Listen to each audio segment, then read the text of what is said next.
estudando o Livro dos Médiuns, um estudo sequencial da obra O Livro dos Médiuns de Allan Kardec. Essa é a nossa forma de transmitir esperança, conhecimento e alegria.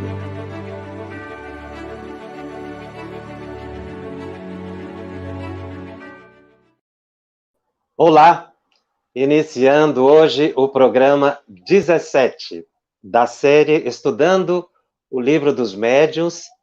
O estudo de hoje é o capítulo 3 da segunda parte de O Livro dos Médiuns, o capítulo intitulado Manifestações Inteligentes.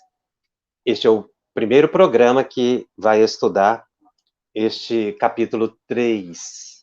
Teremos 2 programas tratando desse assunto. Sempre muito bom estar aqui com você para estudarmos juntos a doutrina espírita pelo ângulo da mediunidade.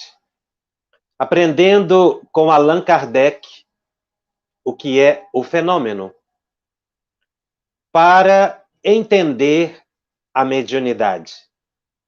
Nós ainda temos o hábito, para dizer de forma geral, de enxergar a mediunidade como algo exterior a nós, e não interior, intrínseco à nossa estrutura psicofisiológica espiritual.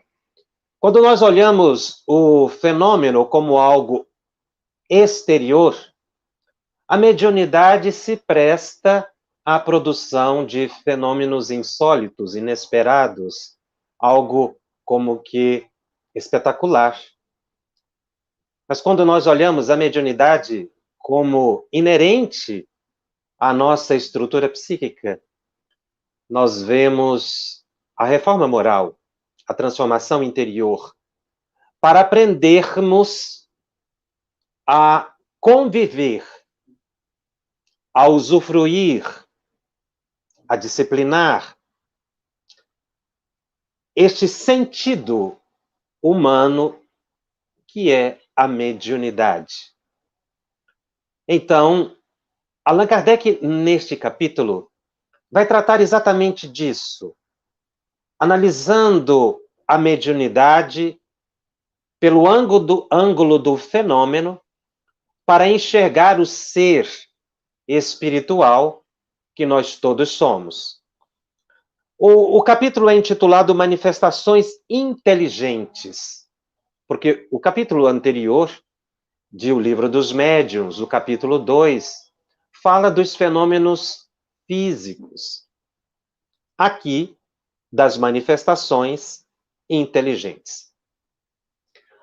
A palavra inteligente aqui se refere a uma vontade que se percebe na movimentação dos objetos que Kardec estudou ao observar o fenômeno das mesas girantes. Porque a questão posta por Allan Kardec é a seguinte: se os objetos somente se movessem, como se observava, poderia supor que era uma força desconhecida que provocava o movimento. E ele utiliza no item 65 algumas expressões como corrente magnética ou elétrica. Ele usa ainda uma expressão muito comum na obra da codificação, porque era utilizada à época da publicação de um livro, cientificamente, como fluido. Ele coloca um fluido qualquer. Nós vamos observar na leitura das obras de Allan Kardec a expressão fluido elétrico, fluido magnético, fluido elétrico para se referir à energia elétrica hoje, né?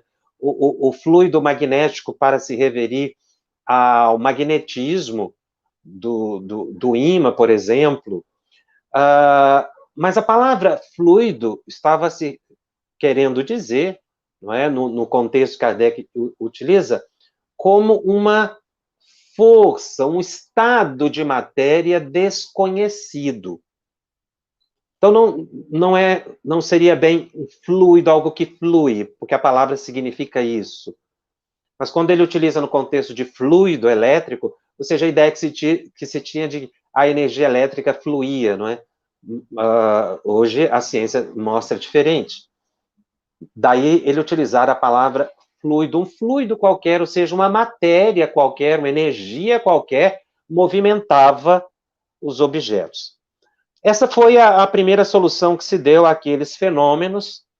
No entanto, quando se observou que os objetos costumavam atender às solicitações, notou-se algo além de um movimento aleatório provocado por uma das forças da natureza. Então, pedia-se para que a mesa, por exemplo, ficasse apoiada numa das pernas, por exemplo, que se levantasse alguns centímetros do solo, que se inclinasse, e ela obedecia. Depois, organizou-se um alfabeto, e através de pancadas, de batidas, formaram-se palavras, frases. Foi aí que Allan Kardec percebeu que havia uma inteligência, ou seja, havia uma vontade, um ser dotado de liberdade para decidir por trás da produção daqueles fenômenos. Ele utiliza a seguinte máxima na tradução de Guilherme Ribeiro: todo efeito inteligente há de ter, por força, originar-se ou derivar-se de uma causa inteligente. Ou seja, se as mesas estão respondendo, é porque algo que tem a capacidade de pensar está respondendo. E aí ele indaga: que inteligência é essa? Com uma grande interrogação. Toda a busca de Kardec foi para entender que inteligência é essa. E essa busca ainda não cessou. Nós ainda não compreendemos na totalidade as nossas relações com o plano espiritual, e nem mesmo como se estrutura o chamado plano espiritual, que Kardec utiliza uma expressão sociedade dos espíritos, que dá bem a ideia de um ambiente organizado, de uma população organizada, que nos rodeia, que convive conosco. Então, essa compreensão dos espíritos ainda é uma busca nossa. Com certeza, nós vamos ter ao longo do tempo melhores compreensões. A busca de Kardec basilar descortinou um horizonte completamente diferente para o saber humano, que ainda avança. Quando nós mencionamos que nós ainda não conhecemos e não dominamos todas as leis que regem essa sociedade dos espíritos e as relações conosco enquanto encarnados, isso significa que nós devemos ter muita prudência e muito cuidado no trato com os espíritos. Porque assim como Kardec olhava uma mesa e via que tinha algo invisível, misterioso, mas inteligente, que movimentava aquele objeto, nós temos que entender que ainda hoje isso acontece. Que há algo invisível, que nós não temos completo conhecimento, que ainda move, não mais os objetos, mas a nossa psique. São seres inteligentes. Ou seja, seres que pensam.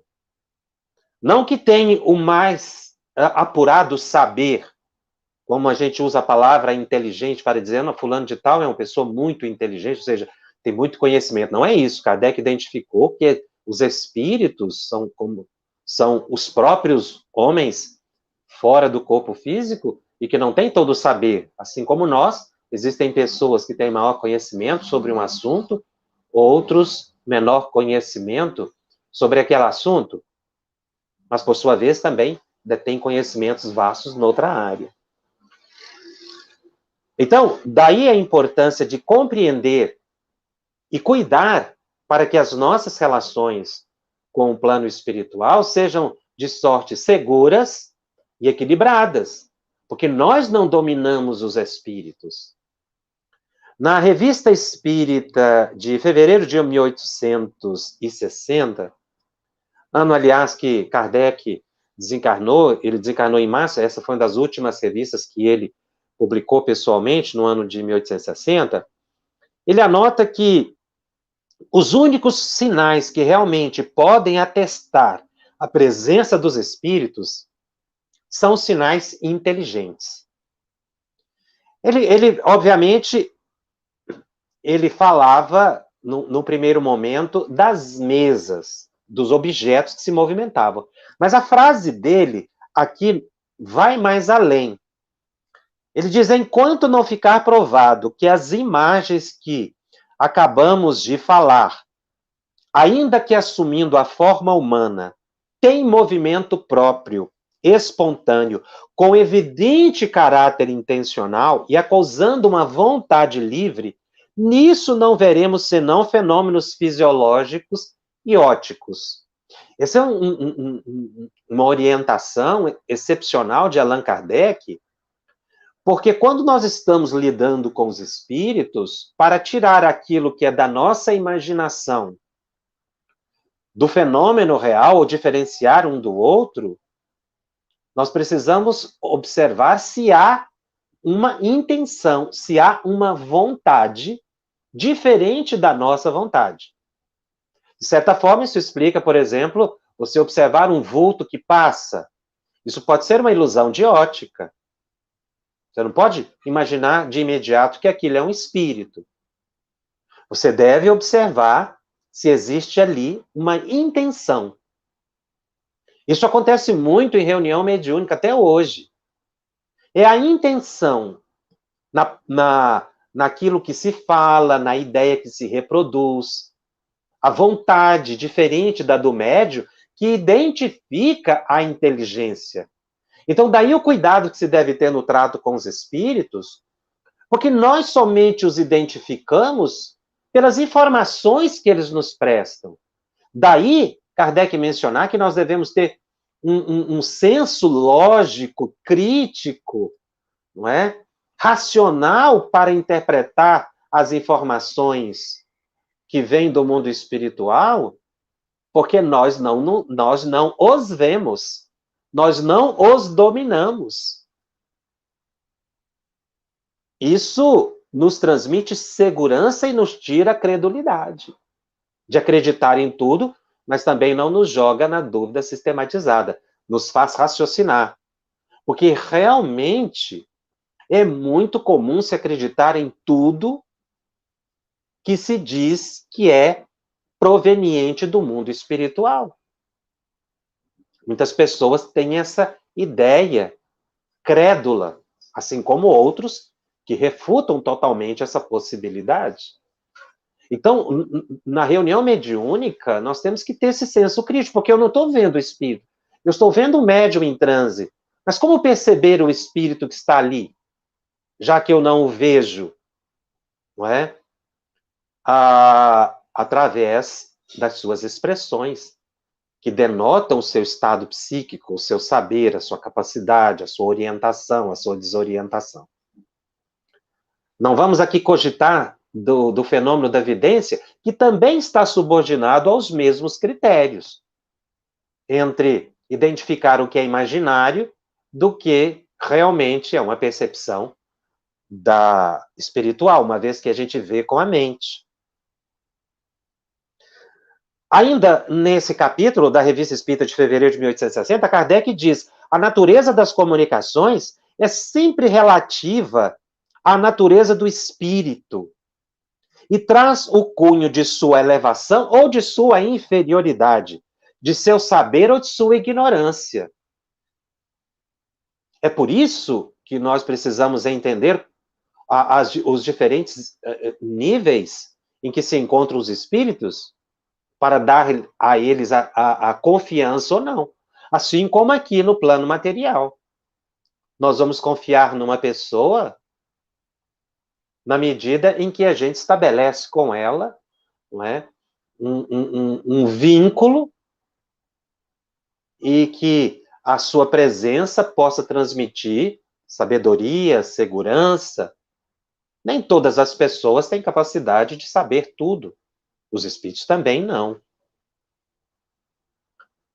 Mas considerando-se, continua Kardec, o mesmo mérito do ponto de vista hierárquico, nele há incontestavelmente uma propensão de ocupar-se de uma coisa ou de outra. Então, os espíritos se ocupam de uma coisa ou de outra. E aí ele diz, os batedores, que é uma categoria de espíritos que ele identifica, que fazia aqueles movimentos, os barulhos nos objetos, não saem das manifestações físicas. Ou seja, são espíritos inferiores.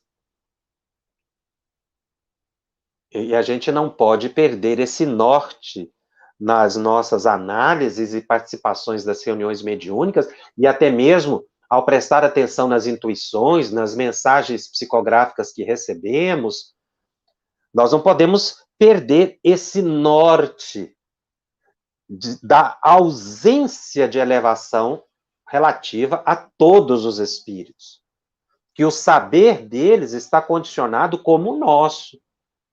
Aquilo que eles conquistaram, quando em vida material e enquanto em vida espiritual. Então, Kardec vai dizer que as manifestações inteligentes, ainda nesse mesmo periódico, na Revista Espírita, há entre os espíritos poetas, músicos, moralistas, sábios, médicos. É assim que a gente observa realmente na reunião mediúnica. Cada espírito cuidando de algo que lhe interessa. E cada um expressando o seu saber segundo o seu interesse de conhecimento, a sua elevação, o quanto estudou, o quanto experimentou. São todas manifestações inteligentes, ou seja, que denotam uma inteligência e que o médium vai transmitindo. E através dessas mensagens transmitidas, você vai vendo que o espírito ele se dedica à poesia, outro à música, um é desenhista, outro é sábio, outro é médico. Mas aí Kardec faz uma observação instigante, que nos leva a uma reflexão seríssima sobre as diversas manifestações de espíritos, muitos que nós respeitamos até no cotidiano pelo saber que expressa. Mas ele diz nesse parágrafo da Revista Espírita de fevereiro de 1960, ele diz assim, quando fala desses tipos, né, dessas categorias de espírito, desenhista, moralista, sábio, médico. Falamos de espíritos de uma ordem média, porquanto chegados a um certo grau, as aptidões se confundem na unidade da perfeição. Essa frase, essa conclusão final é excepcional. Enquanto o espírito está especializado, digamos assim, numa determinada tarefa e forma. Então, nós temos um espírito que está trabalhando no mundo espiritual como médico, que se manifesta na reunião mediúnica e se apresenta como médico, que auxilia na produção de curas. Esse espírito, segundo Kardec, é de ordem média. Porque quando esse espírito se elevar realmente, todas essas aptidões para a poesia, para a música, para o desenho, para as altas compreensões de moralidade, sabedoria e as ciências médicas exatas, enfim, tudo isso constitui o patrimônio natural do ser humano. Evoluído, quer dizer, o ser sublimado, o ser evoluído, perfeito, ele tem todos esses conhecimentos. Até porque teve diversas reencarnações. E em cada reencarnação, o espírito perfeito aprendeu algo, como nós estamos aprendendo aqui. Uns nessa encarnação estão se dedicando a uma profissão, seja ela qual for. Outros não estão tendo a oportunidade de ter a profissão. Mas isso também é um aprendizado. Uns estão tendo facilidades, outros estão tendo dificuldades. Tudo é aprendizado. Esses aprendizados estão num nível médio de formação do ser espiritual. Por que nós consideramos essa conclusão de Kardec excepcional? Porque às vezes a gente mitifica muito os espíritos. André Luiz descreve muito desses espíritos especializados no mundo espiritual. Nas suas obras, a gente vê, de quando em vez, ele descrevendo um espírito que trabalha insistentemente, que ele admira, e ele vai descrevendo as ações desse benfeitor espiritual no mundo espiritual. E aí, de repente, ele diz assim, narrando sobre certa entidade. Ele vai reencarnar. E aí André Luiz discorre sobre as encarnações anteriores, mostrando a necessidade ainda de uma reencarnação para cumprimento de uma tarefa, resgate de uma vida, de algo que cometeu errado na vida, um aprendizado, algo que deixou para ser solucionado. Quer dizer, embora seja um espírito de grande valor, e ele mostra isso, mas são espíritos médios. E às vezes a gente mitifica muito certas entidades. Porque aquela que realmente é perfeita, ela denota saber em todos os ramos do conhecimento humano e são altamente moralizadas, não se contradizem, não criticam, não criam preferências, não estabelecem antagonismos, não dão orientações particulares, senão de valor genérico. Porque realmente a gente observa essa mitificação, né? Então tem uma entidade que manifesta sempre, é o mentor, ele é mentor. E às vezes ele trata muito de um assunto. Mas ele ainda é um espírito em processo de aprendizado. E nós temos que ter esse senso de proporção para não perder a análise crítica, aproveitar aquilo que é útil para nós,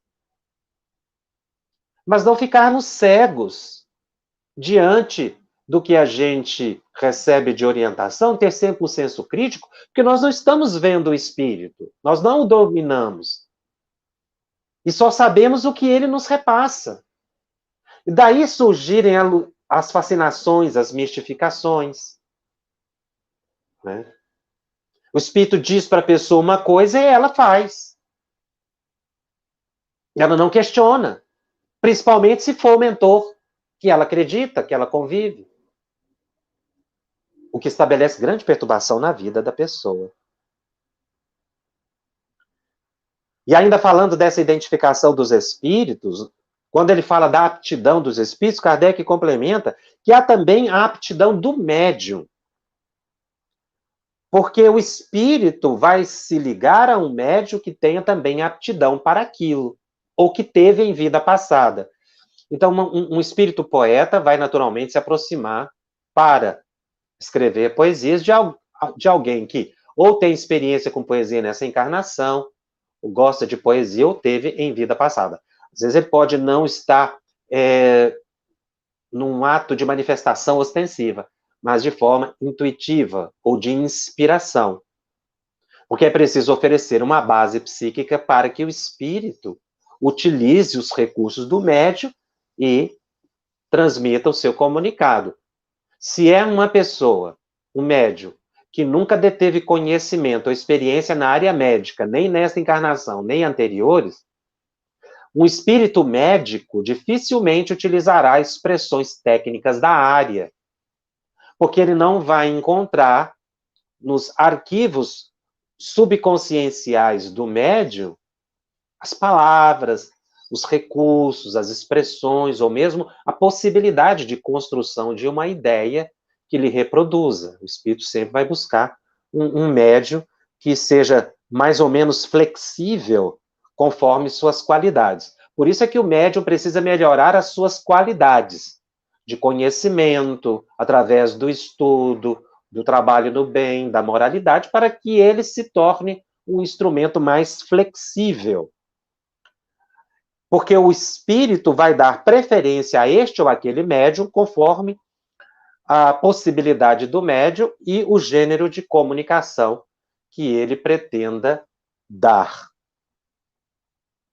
E aí nós entramos num capítulo muito interessante em relação ao estudo do fenômeno e das consequências da percepção desse fenômeno. Foi o que dissemos. Quando a gente olha a mediunidade enquanto fenômeno, é algo exterior. Quando a gente observa o aprendizado que a mediunidade nos permite, ela se torna algo interior. Então, nós precisamos interiorizar a percepção da mediunidade para notarmos seres mediúnicos, interexistentes, e aprendermos do Espiritismo aquilo que seja capaz de conduzir a uma transformação moral, porque essa é a intenção dos Espíritos conosco. Não é só a produção de fenômeno. Daí, quando um grupo, um médium, se liga apenas ao fenômeno, ele ainda está na periferia da compreensão do que é realmente a faculdade mediúnica. Porque tem muita gente que não estuda. E toma a mediunidade simplesmente como um instrumento de solução de problemas. E não como ferramenta ou um sentido para o aperfeiçoamento do ser. Assim como a minha capacidade visual, a minha capacidade auditiva, intelectual, não é? Cognitiva, emocional. Esses recursos que nós temos são ferramentas que Deus nos permite para que eu estude, para que eu trabalhe, para que eu possa me aprimorar. Tudo tem um sentido. A mediunidade também tem o seu sentido. Exatamente de, ao me colocar em contato com o mundo espiritual, eu aprenda a me disciplinar. Então, há uma mensagem no livro Mediunidade e Sintonia, no capítulo 2, do Espírito Emmanuel, o Chico Xavier, que ele faz um paralelo muito interessante. Ele fala dos fenômenos mediúnicos produzidos por Jesus e as consequências tanto do fenômeno quanto das lições. Ele pontua 5 fenômenos produzidos pelo Mestre Jesus que até hoje são polêmicos, enquanto que muitas vezes se perde a essência espiritual do ensinamento. Exatamente para mostrar a nossa relação com a mediunidade, fenômeno e transformação moral. Dos fenômenos utilizados na análise de Emmanuel é a transformação da água em vinho, que ocorre nas bodas de Caná, narrado por João, no capítulo 2, no verso 1 a 3 e seguintes, quando muitas pessoas ainda consideram que esse fenômeno não ocorreu, que isso foi uma fraude. Muita gente não acredita. No entanto, nós temos que considerar a grandeza moral de Jesus, e quanto a isso ninguém vacila, ao traçar os elevados conceitos de amor ao próximo, ajustando teoria e prática, com absoluto esquecimento de si mesmo em benefício dos outros. O fenômeno pode ser polêmico, mas a orientação é uníssona. Essa é concórdia, é o aspecto moral. No Espiritismo, nós temos que fazer a mesma coisa, separar o fenômeno do aprendizado. Se eu fico só no fenômeno, eu vou estar num ambiente polêmico. O segundo fenômeno que Emmanuel estuda é o da cura do cego Bartimeu. Muitas pessoas consideram simplesmente como uma psicoterapia, porque a cegueira dele decorria de um estado psicológico, e mudado o estado psicológico, ele voltou a enxergar. Isso é motivo de discussão, está em Mateus capítulo 20, a partir do versículo 29 e seguintes. No entanto, em relação ao ensinamento de Jesus, quando ele dignifica a solidariedade, proclamando que o maior no reino dos céus será sempre aquele que se fizer servidor aqui na terra, não há discussão, não há polêmica. Porque esse é o aspecto que une o terceiro fenômeno estudado por Emmanuel, da multiplicação de pães, que muitos dizem que é um processo de hipnose coletiva, que Jesus não teria multiplicado. Quando é perfeitamente possível. Está lá em Mateus, no capítulo 13, nos versículos 13 seguintes, capítulo 14, nos versículos 13 seguintes. E Emmanuel comenta que, embora esse fenômeno seja polêmico, todos são concordes que o eterno amigo se consagrou aos sofredores e aos infelizes sem qualquer preocupação de posse terrestre, conquanto pudesse escalar os pináculos econômicos. Quarto fenômeno estudado ou mencionado por Emmanuel, que é de grande questionamento, é ainda o reavivamento de Lázaro, se realmente Jesus trouxe Lázaro à vida, se Lázaro tinha morrido. Está lá em João, no capítulo 11, nos versos de 1 a 29, se essa cura aconteceu ou não, ou como aconteceu, que é motivo de discussão junto ao meio teológico, ninguém pode negar o respeito incondicional ao benfeitor sublime que revelou suficiente desassombro para mostrar que o perdão é a alavanca de renovação da vida. E o quinto, estudado por Emmanuel, como problema de debate, é se o próprio Cristo ressuscitou. Está lá em Marcos, no capítulo 16, de 1 a 8. Mas ninguém pode discutir que a figura do enviado de Deus renasce dia a dia das cinzas do tempo, menciona Emmanuel, indicando a bondade e a concórdia, a tolerância e a abnegação por mapas da felicidade real. E aí ele termina esse belíssimo texto, que nós fizemos um breve resumo, dizendo: recordemos semelhantes lições na doutrina espírita. Fenômenos mediúnicos serão sempre motivos de experimentação e de estudo, favorecendo a convicção ou nutrindo a polêmica. Mas a educação evangélica, diz Emmanuel, é exemplo de serviço, definição e atitude. São forças morais irremovíveis da orientação e da lógica, que resistem à dúvida em qualquer parte. É isso que nós precisamos aprender enquanto estudamos mediunidade. Estamos estudando as manifestações inteligentes para entender as nossas relações com o mundo espiritual e tirar daqui as forças morais que nos orientem a vida com lógica. Porque muitos de nós já não têm dúvida em relação ao fenômeno mediúnico. Nós somos adeptos espíritas, mas às vezes focamos muito no fenômeno. E outra coisa, não percebemos que certas dificuldades que passamos são importantes para o nosso crescimento espiritual e a gente não aprende isso porque às vezes não estuda. É o caso de pessoas que vão ao centro espírita para solucionarem problemas e recebem a cura, recebem a orientação. Mas muitos desses frequentadores que não se tornam adeptos não assumem um compromisso de transformação moral porque tem na cura espiritual algo puramente mecânico, algo de benesse que não lhe compromete a existência. Muitas pessoas buscam a cura e a solução dos problemas nas casas espíritas para continuarem vivendo a vida que viviam. Um passe que é capaz de estabelecer a renovação psíquica de uma pessoa tem uma finalidade.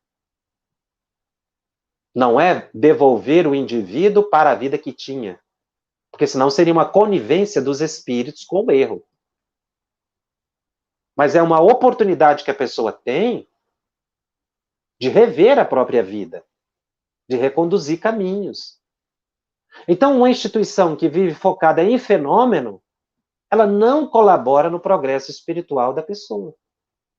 Fica esse hiato, não é, entre o fenômeno e a transformação do ser. E mesmo em nós, quando refletimos a mediunidade em nós. Por que eu sou médium? O que eu devo fazer com essa percepção? Muita gente ainda está no plano da dúvida se eu sou ou não sou médium, se isso é problema psiquiátrico ou não. Isso é periferia. Nós temos que entrar na essência. Bom, vou tirar daqui, não há dúvida, mas a certeza de que eu preciso da minha transformação moral, a minha melhoria interior, conviver bem com as pessoas. Na Revista Espírita de janeiro de 1869, Kardec tem uma fala que é como que uma síntese dessa mensagem de Emmanuel, ou o contrário, né? Emmanuel faz um comentário dessa ideia síntese de Allan Kardec da Revista Espírita de janeiro de 1869, quando Kardec menciona: se o Espiritismo se circunscrevesse à faculdade mediúnica, sua importância seria singularmente diminuída. E para muita gente se reduziria a fatos mais ou menos curiosos. É o que acontece. Quando a pessoa não recebe informações seguras do que é espiritismo aplicado na vida cotidiana. Nem o próprio médium. Se o espiritismo ficar apenas na consideração da faculdade mediúnica ou do fenômeno, sua importância é diminuída. É a visão reduzida que se tem, ou reducionista do fenômeno mediúnico, que nós consideramos como algo de reunião mediúnica de uma vez por semana. O espiritismo só reconhece como adepto, continua Allan Kardec, na Revista Espírita de janeiro de 1869. O espiritismo só reconhece como adepto os que põem em prática os seus ensinamentos. Então, não é, o indivíduo não se torna espírita, nesse sentido maior da palavra, só porque ele é médium. Porque médium todo mundo é. Existem em todos os lugares, todos os ambientes, médiuns equilibrados, desequilibrados. Então, a faculdade mediúnica não distingue o indivíduo, mas a sua transformação moral. Só que a gente não olha assim normalmente. A mediunidade distingue, sim, o indivíduo, a gente fala muito assim, observa muito. Porque se o médium recebe o mentor na reunião mediúnica, ele é elevado. São dois mitos que se tem, né? De quem incorpora o mentor, o psicografa o mentor, é um médium elevado. Mas quem incorpora o obsessor é um médium inferior também. Isso não existe. Na verdade, isso se presta à maleabilidade do médium. Muitas vezes o mentor utiliza médiums com dificuldades exatamente para estimulá-lo ao engrandecimento moral. E não o contrário. Por isso Kardec diz que os adeptos são os que põem em prática os ensinamentos. Então não é pela quantidade de fenômeno que se produz. É pelo trabalho, segundo coloca Allan Kardec, pela própria transformação moral, que dá o sinal característico do verdadeiro espírita.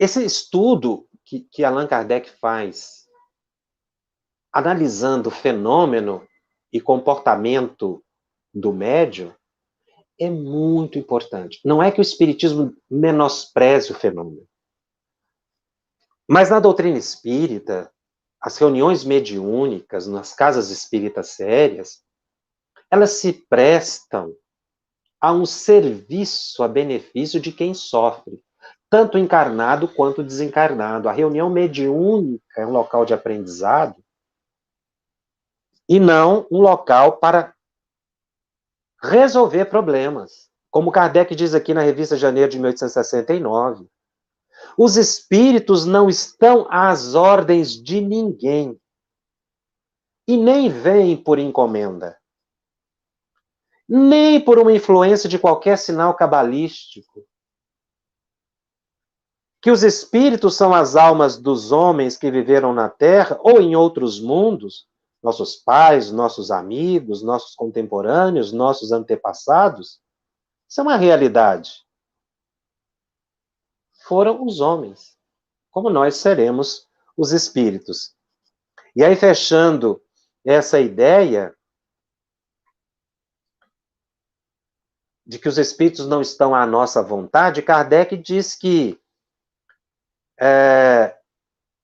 a ideia, né, de que os espíritos agem e falam ao nosso bel prazer, para o nosso divertimento ou interesse, é uma ideia quimérica, ou seja, uma ideia menor. Os espíritos vêm quando querem, da maneira que querem e quando lhes convém. Isso é muito importante saber. Por isso as reuniões mediúnicas espíritas são espontâneas. Que o objetivo providencial das comunicações com os espíritos é a nossa instrução e a nossa melhoria moral. Kardec reafirma muito isso. E não para nos ajudar nas coisas materiais da vida que podemos fazer ou encontrar por nós mesmos. E muito menos servir à nossa vaidade, à nossa cupidez. Ele tem uma colocação um tanto quanto contundente. Kardec era muito preciso nas palavras. Ele coloca, é tão irracional quanto imoral, expressão de Kardec, manter escritório aberto para consulta ou exibição de espíritos. Ignorar estas coisas é ignorar o ABC do espiritismo. E é por isso que quando surge a crítica, que confunde espiritismo com cartomancia, quiromancia, exorcismo ou práticas de feitiçarias, quando a pessoa faz essa comparação, prova que nada sabe e decorre exatamente dessa prática de se abrir um escritório ou consultórios. Nós não podemos negar uma doutrina que a gente não conhece. Por isso que nas reuniões mediúnicas, que mencionávamos agora há pouco, o grande objetivo é o socorro, o auxílio, e não vir aqui, como Kardec menciona, para resolver problemas materiais que são de nossa responsabilidade. Nós já tivemos conhecimento de médicos que frequentavam periodicamente reunião mediúnica, o dirigente permitia, o que era estranhável. O médium só aparecia quando os problemas apertavam, o problema financeiro, o problema de saúde, o problema familiar, o relacionamento amoroso. Aí a pessoa vai para a reunião mediúnica para resolver os problemas. Resolvido o problema, até porque a pessoa mudava de faixa psíquica, orava um pouco mais, porque os espíritos não se prestam a resolver esses problemas, senão, como disse, seria reforçar o erro. Mas a pessoa acaba se reharmonizando, ela tem aquela sensação de melhoria e volta para a vida que tinha. Sem nenhum compromisso, porque não estuda. Porque não aprende. Pessoas assim precisam estudar, e são as que mais fogem do estudo. Há um livro excepcional do espírito André Luiz, se não toda a sua coleção, um livro chamado Desobsessão, que bem mostra o objetivo da reunião mediúnica, que é a expressão de Allan Kardec. A pessoa, quando lê o título desse livro, apressadamente, acha que o livro transforma as reuniões mediúnicas de Allan Kardec num ambiente só de desobsessão, para resolver obsessões de encarnados. Mas não é isso que André Luiz coloca na obra. Até porque, se você observar bem, quem frequenta a reunião mediúnica, manifestam-se vários tipos de espíritos, não só obsessores de encarnados. Manifestam suicidas, espíritos que não sabem que desencarnaram, espíritos que desencarnaram em acidente, espíritos doentes que ainda guardam a doença, aqueles que estão lembrando do acidente, espíritos que estão saudosos pela perda de familiares. Então, há uma grande parte de espíritos que manifestam em reunião mediúnica que não são propriamente obsessores. Mas por que André Luiz utilizou o título do livro Desobsessão, e a gente usa muito essa palavra para entender que a reunião é para resolver problemas de obsessão de encarnados? Se você estudar com cuidado a obra, que na verdade, se o Livro dos Médiuns é o manual da mediunidade, da reunião mediúnica, o livro Desobsessão de André Luiz é o ABC. Estudando com cuidado, você vai perceber que o livro é realmente de desobsessão, mas principalmente do desencarnado. Porque todos esses que eu mencionei estão obsidiados. Porque o que é obsessão? Ideia fixa. Obsessão é ideia fixa. Todos os espíritos sofredores que vão na reunião mediúnica estão com ideia fixa. Então, a desobsessão que André Luiz menciona no livro é primordialmente para os espíritos sofredores. Se você ler o conjunto da obra, você vai ver que é isso. O espírito suicida está com a ideia fixa no ato do suicídio, isso é obsessão. O espírito que desencarnou e não sabe que desencarnou, ainda está com a ideia fixa no plano material, isso é uma obsessão. Quer dizer, isso é uma ideia fixa. O espírito que está preso lá nas ferragens de um carro, que desencarnou e não sabe que já saiu de lá, ele não está preso lá, mas a mente dele está naquele momento, ele está num processo obsessivo, está numa ideia fixa. Então a terapia é para os espíritos, mas também para os encarnados, no socorro aos dois. Mas, sobretudo, aquele momento ali é de atendimento ao espírito, porque o encarnado tem um momento da sua orientação nas palestras públicas, no estudo, no passe.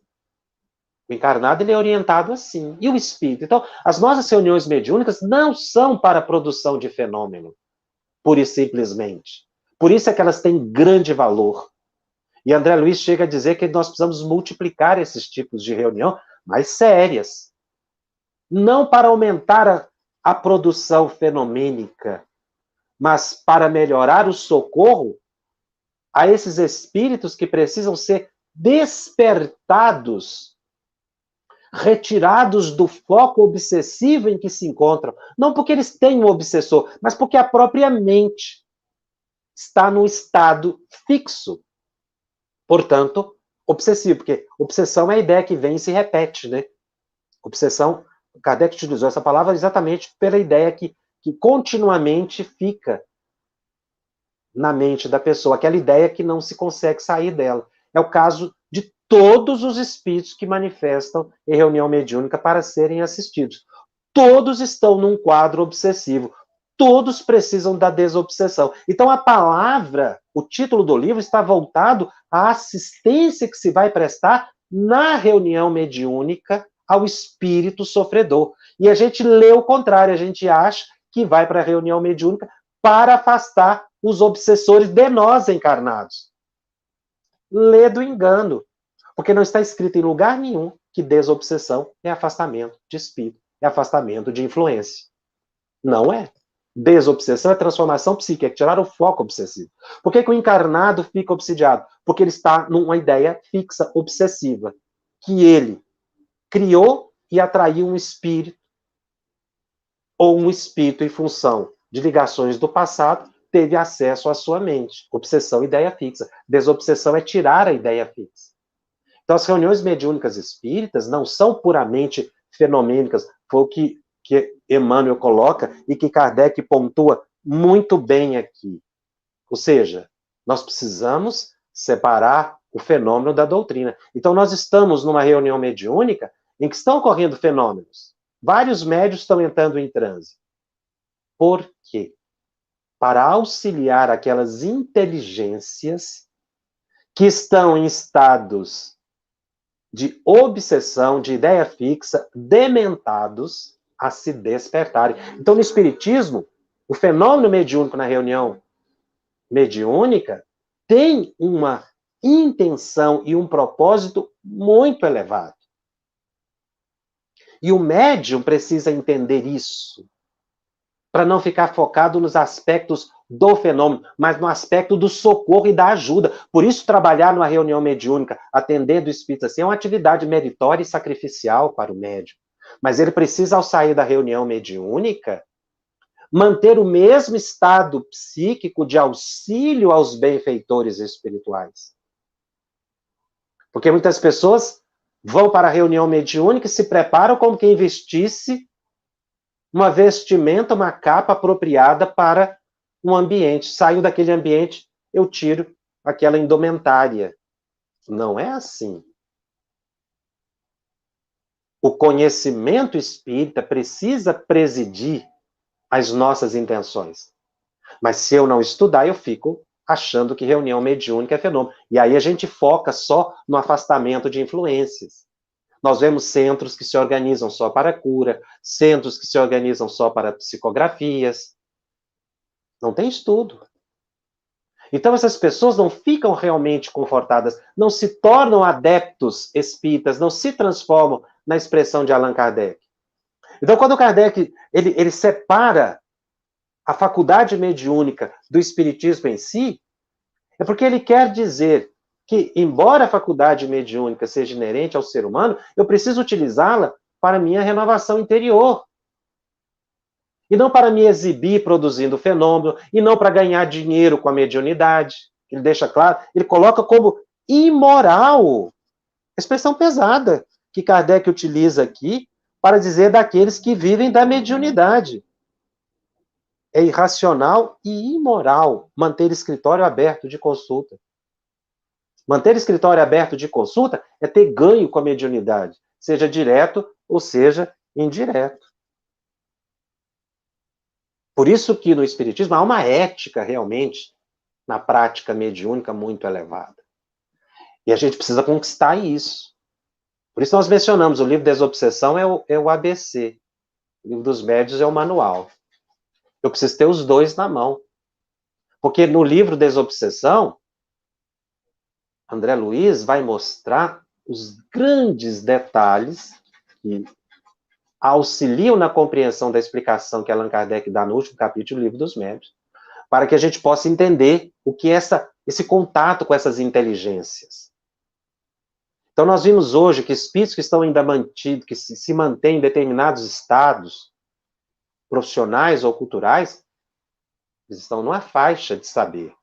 Não tem todo o saber, não devem ser mitificados, nem os médiuns. E nós aproveitarmos a reencarnação na condição de espíritas e de médiuns para o nosso aprimoramento. Porque enquanto a gente ficar no plano do fenômeno, sempre existe discussão. Nós temos visto algumas observações aí no Telegram, vamos partir para algumas respostas agora. Muitas pessoas questionando ainda, por que eu não posso fazer reunião mediúnica em casa? Não, ninguém é proibido. O Espiritismo orienta. Mas às vezes a gente tem tanta ansiedade no fenômeno que a gente não suporta. Isso é um problema do indivíduo. Não há uma proibição. O Espiritismo orienta, ele esclarece. Kardec vem para... Aliás, muitas pessoas acreditam que os espíritos, quando nos influenciam, nos tiram o livre-arbítrio.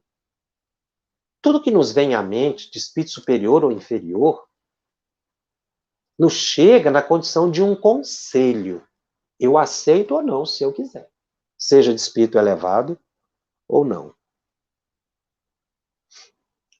A Maria Campos faz uma pergunta muito interessante. O médium surdo pode participar de uma reunião mediúnica? Claro. Cego, surdo, qualquer deficiência. Porque ele está ali para doar fluidos, para orar pelos espíritos, né?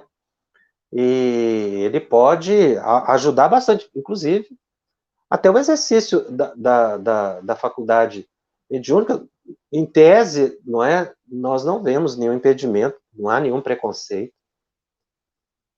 Ah, mas ele não está ouvindo, mas ele está participando, porque participa é a mente da pessoa, né? Então, precisa ser orientado e ajudado, é claro, como toda pessoa que tem algum tipo de limitação, ser auxiliado.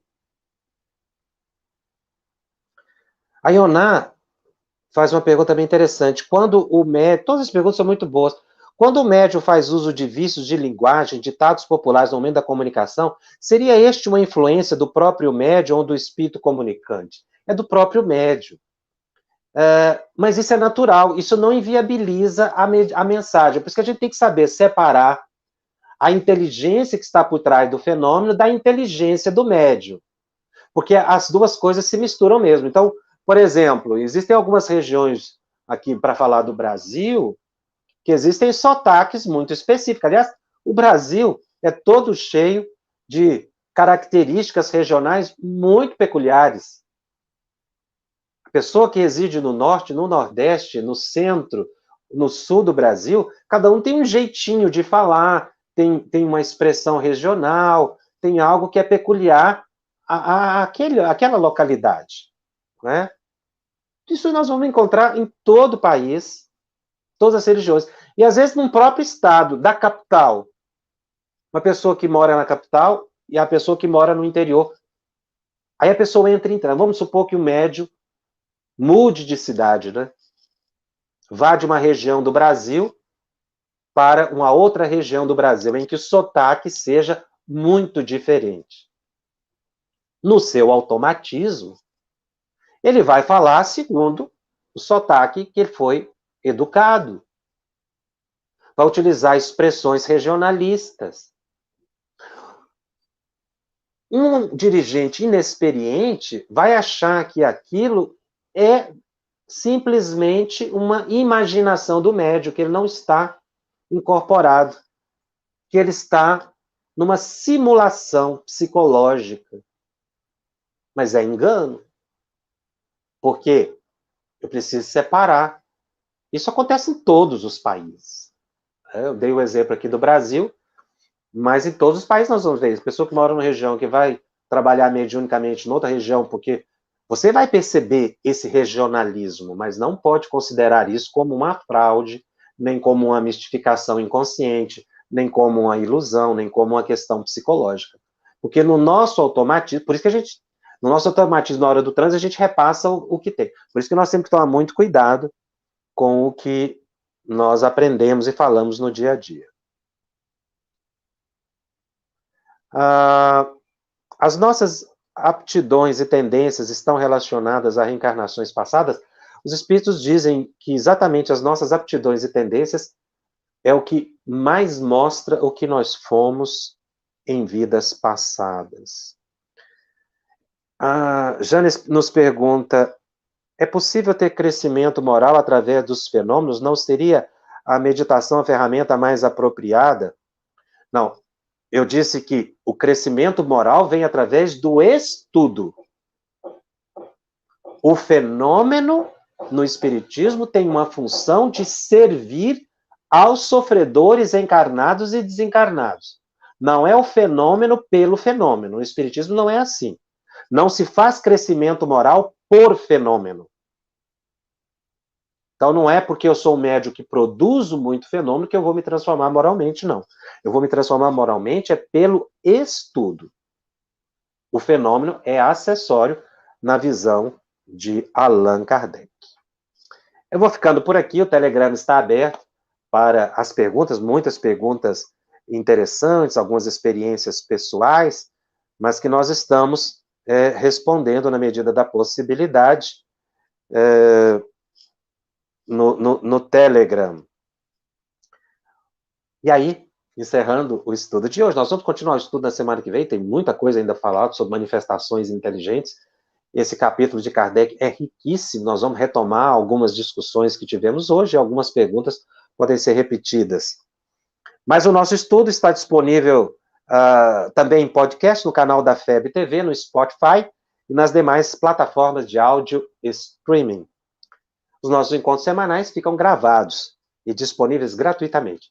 Divulgue os estudos, compartilhe com aqueles que não puderam assistir aqui ao vivo conosco. E se você tiver dúvida acerca da mediunidade, fique atento, aproveite as informações também participando do nosso grupo no Telegram, @FebTV_Médios. Baixe o aplicativo e escreva esse endereço, entre no nosso grupo, participe, faça sua pergunta, acompanhe a programação da FEB TV. Eu te aguardo na semana que vem. Até lá. Um grande abraço. Estudando o Livro dos Médiuns. Um estudo sequencial da obra O Livro dos Médiuns de Allan Kardec. Essa é a nossa forma de transmitir esperança, conhecimento e alegria.